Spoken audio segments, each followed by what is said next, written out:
একদম রেডি করে নিয়েছি আমার ছোট ছেলের পছন্দের ডিম আলুর সুস্বাদু এই রেসিপি। নমস্কার বন্ধুরা, নীলের রান্নাঘরে আবার একটি রেসিপিতে সবাইকে অনেক অনেক স্বাগত।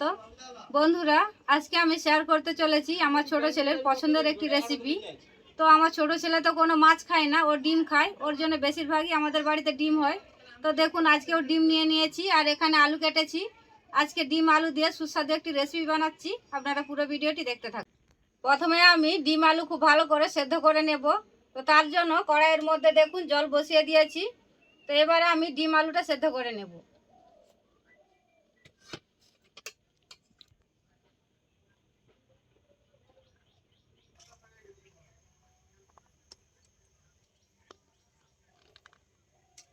একটা ডিম মনে হয় ফেটে গেল বন্ধুরা।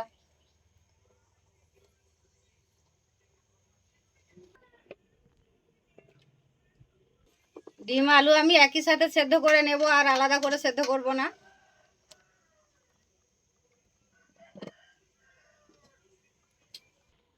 ডিম আলুর মধ্যে অল্প নুন দিয়ে সেদ্ধ করে নেব।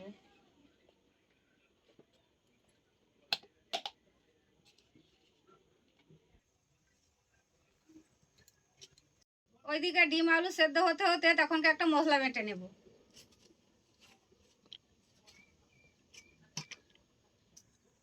এখানে নিয়েছি আমি 5টা শুকনো লঙ্কা, ঝালটা আমরা একটু বেশি খাই। আর এখানে রয়েছে অল্প গোটা জিরে, অল্প ধনে। অল্প জল দিয়ে একসাথে সব ভালো করে বেটে নেব।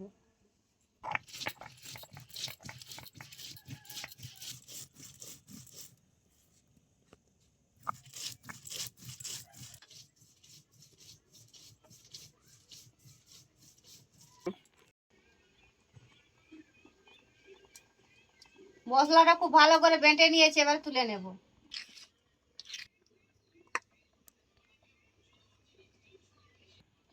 এবারে আমি আদা রসুন বেটে নেব।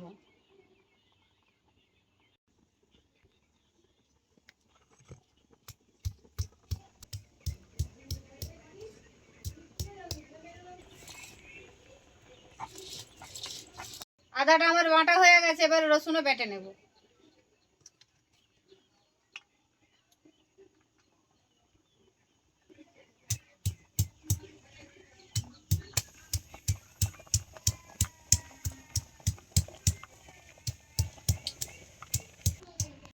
আমার তো হাঁটুর প্রবলেম, এরকম পা মুড়ে বসতে যা কষ্ট, মানে খুব কষ্টে আমি মশলা বাটি।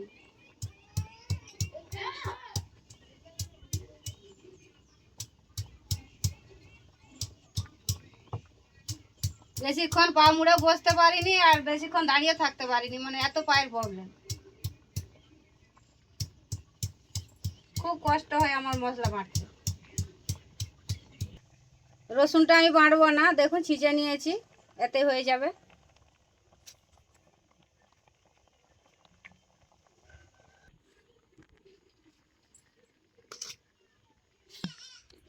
এই যে মশলাটা বেটেছি, আপনারা যে কোনো রান্না করলে এরকম বাড়িতে মশলা বেটে রান্না করবেন, দেখবেন রান্নার স্বাদও দুর্দান্ত হবে, খেতেও খুবই ভালো লাগবে। এবারে আমি দেখে নেব ডিম আলু সেদ্ধ হয়েছে কিনা। আলুটা সেদ্ধ হয়ে গেছে, ডিমও সেদ্ধ হয়ে এসছে। এই তো ডরব খাচ্ছে মানে ডিমও সেদ্ধ হয়ে এসছে। এবারে আমি ওভেনটা বন্ধ করে ডিম আলু নামিয়ে ডিমটা খুব ভালো করে ছাড়িয়ে নেব।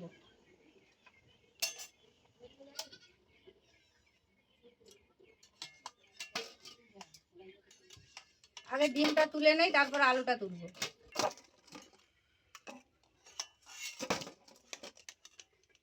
একটা ডিম তো মনে হচ্ছে ফেটে গেছে, ভিতর থেকে কুসুম বেরিয়ে গেছে। অল্প জল দিয়ে ডিমটা ঠান্ডা করে ছাড়িয়ে নেব।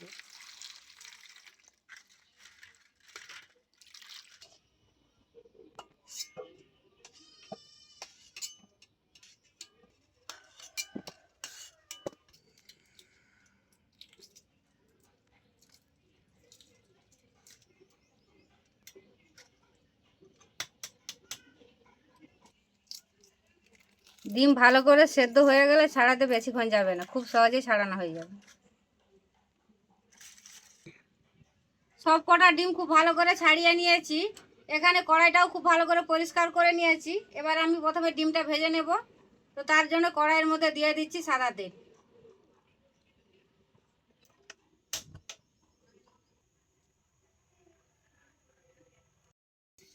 তেল খুব ভালো করে গরম করে নিয়েছি।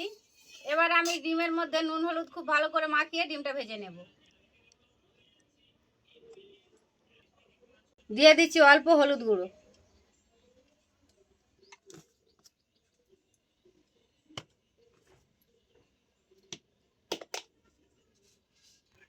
এবার দিয়ে দিচ্ছি অল্প নুন।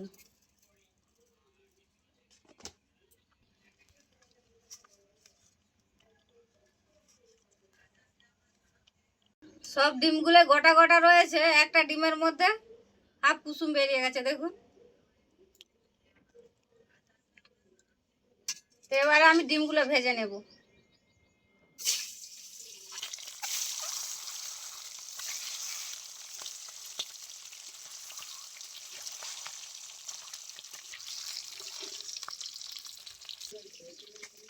ডিমটা খুব ভালো করে লাল লাল করে ভেজে নিয়েছি, এবার তুলে নেব।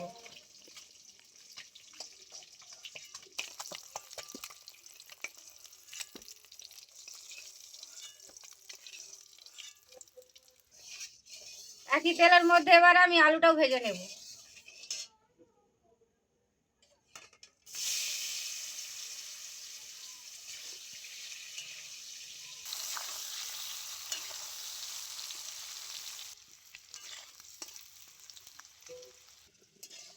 আলুটাও খুব ভালো করে লাল লাল করে ভেজে নিয়েছি, এবার আমি তুলে নেব।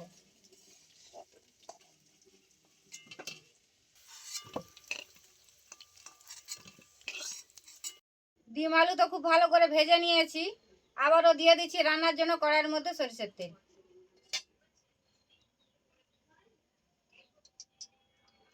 দিয়ে দিচ্ছি একটা গোটা তেজপাতা।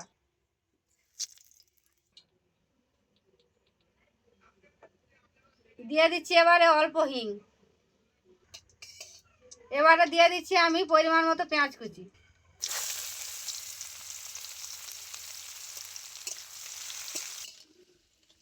পেঁয়াজটা খুব ভালো করে ভেজে নিয়েছি, এবারে আমি দিয়ে দিচ্ছি আদা রসুন বাটা।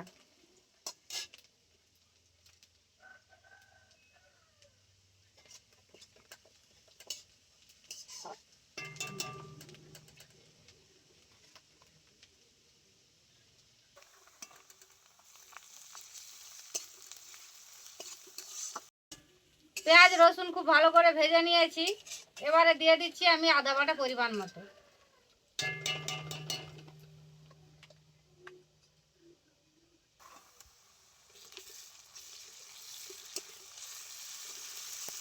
গ্যাসে রান্না করতে দেরি হয়, কাল থেকে উনুনে রান্না করবো। এবার সারাদিন বসে বসে খালি রান্নাই হবে। পেঁয়াজ আদা রসুন খুব ভালো করে ভেজে নিয়েছি, খুব ভালো একটা গন্ধ উঠেছে। এবারে আমি দিয়ে দিচ্ছি হলুদ গুঁড়ো পরিমাণ মতো।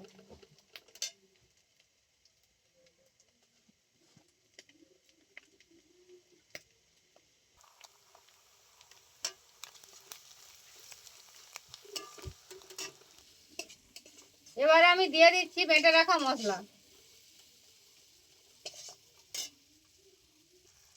এখানে রয়েছে শুকনো লঙ্কা, গোটা জিরে, গোটা ধনের বাটা। দিয়ে দিচ্ছি অল্প জল।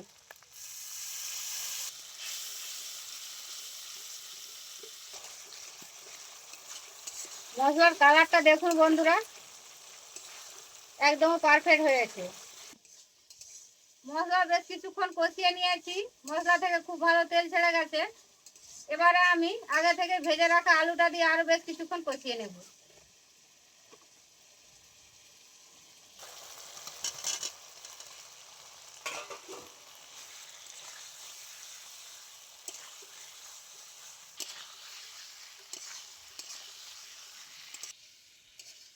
আলুটাও বেশ কিছুক্ষণ মশলার মধ্যে কষিয়ে নিয়েছি, খুব ভালো তেল ছেড়ে গেছে। এবার আমি দিয়ে দিচ্ছি মশলা বাটা জল।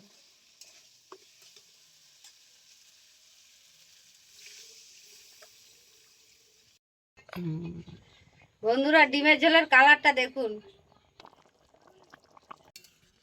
খুব ভালো করে ঝোল ফুটিয়ে নিয়েছি। এবারে আমি ডিমগুলো দিয়ে দিচ্ছি।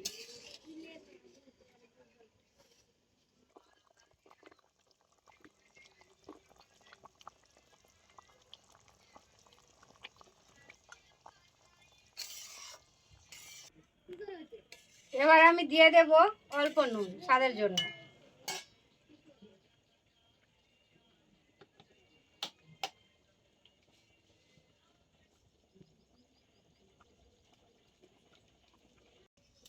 নুন হয়েছে কিনা আমি একটু চেখে দেখব।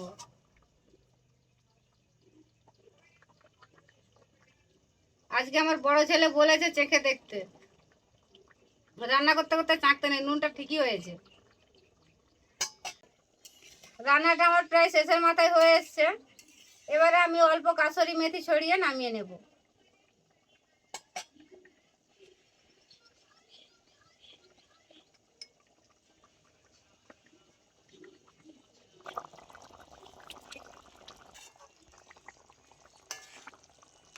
আপনারা মাংস কিংবা ডিম রান্না করলে এরকম নামানোর আগে অল্প কাসুরি মেথি দিয়ে নামিয়ে নেবেন, দেখবেন খাওয়ার সময় খুব সুন্দর সুস্বাদু লাগবে।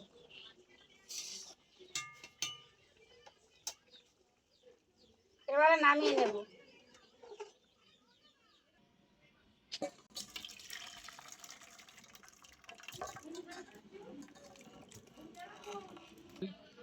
একদম রেডি করে নিয়েছি আমার ছোট ছেলের পছন্দের ডিম আলুর সুস্বাদু এই রেসিপি। বন্ধুরা, আজকের এই রেসিপি যদি আপনাদের কাছে ভালো লাগে অবশ্যই লাইক কমেন্ট করবেন এবং আমার পাশে থাকবেন, এবং আপনারা ভালো থাকবেন। দেখা হচ্ছে অন্য কোনো রেসিপিতে।